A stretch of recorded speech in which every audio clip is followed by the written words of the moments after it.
People often cite video games as a complete waste of time, and in some ways, depending on what you might otherwise be doing, that can be an arguable position. But as a counterexample, there are some games that can actually save you time. So how does that work? Well, you could spend several hours passively sitting in front of your TV watching 2001: A Space Odyssey, Contact, and Gravity. Or you could shave nearly an hour off of that cumulative time by playing no-code space opera Observation. You see, the game heavily borrows plot points, themes, and motivations from all three of these, but fortunately what it takes are the best parts of each and repackages them into a compelling and gratifying narrative.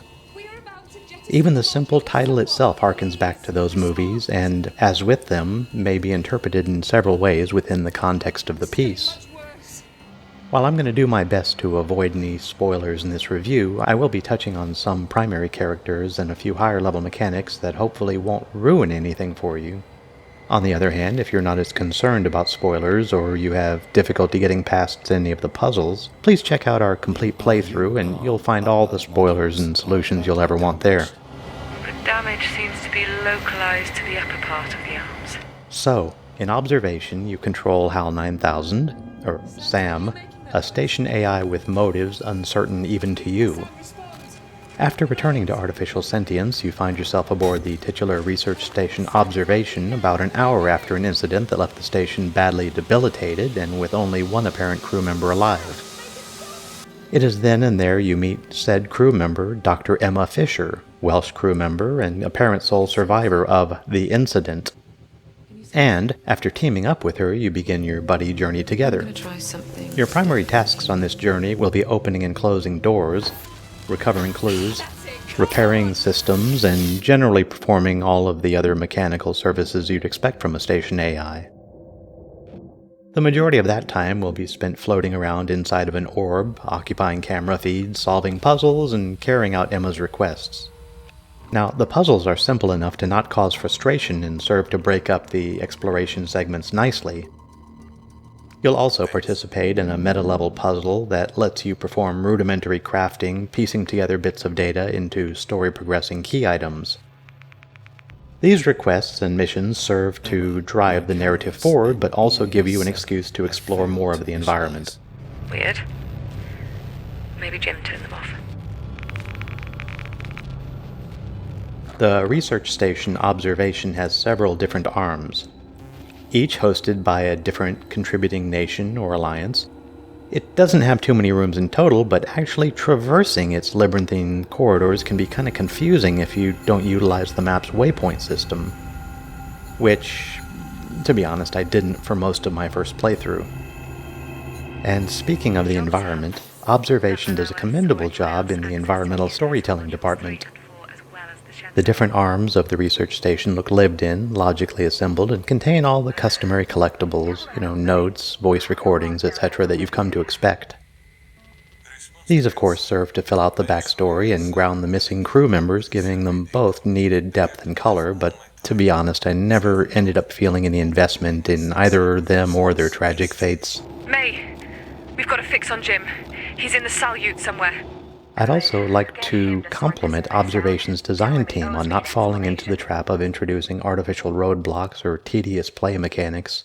I think you know what I mean, those annoying and ham-fisted change-of-pace mechanics that tend to crop up in a game when developers aren't confident in their story's pacing or content. There's no timed running out of air bits or out-of-place shooting segments or ill-fitting platforming. Thanks, No Code, the pacing is perfect as it is. Now, where the game deserves special praise is in its cinematics. Each is wonderfully planned, blocked, and recorded to convey tone-perfect themes of loneliness, desperation, and terror, but the lion's share of the credit really must go to Kezia Burrows, or Kezia Burrows, the voice actress behind Emma Fisher. Her standout performance really brings home Emma's fear, determination, vulnerability, and finally, well, for the sake of avoiding spoilers, I'm not going to say, but believe me, she does it well. And as you can see from the footage, the game looks and plays really well too.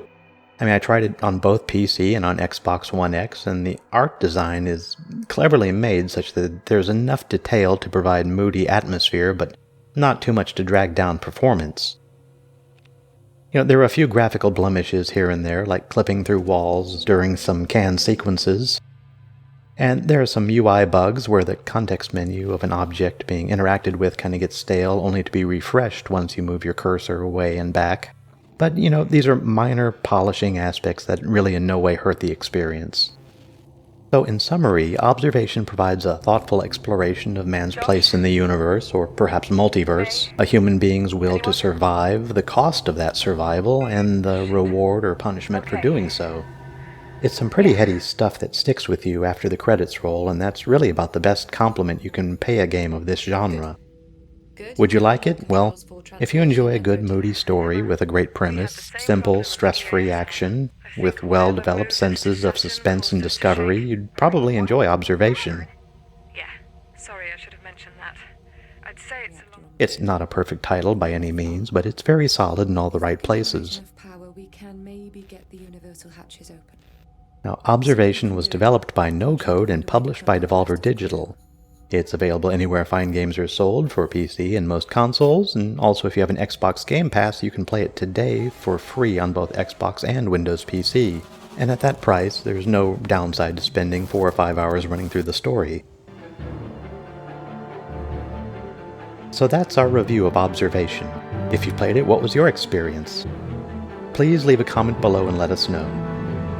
Also, feel free to add any questions or suggestions. And if you enjoyed this video, please consider liking it and subscribing. It would be greatly appreciated and really helps a lot. Thanks for watching.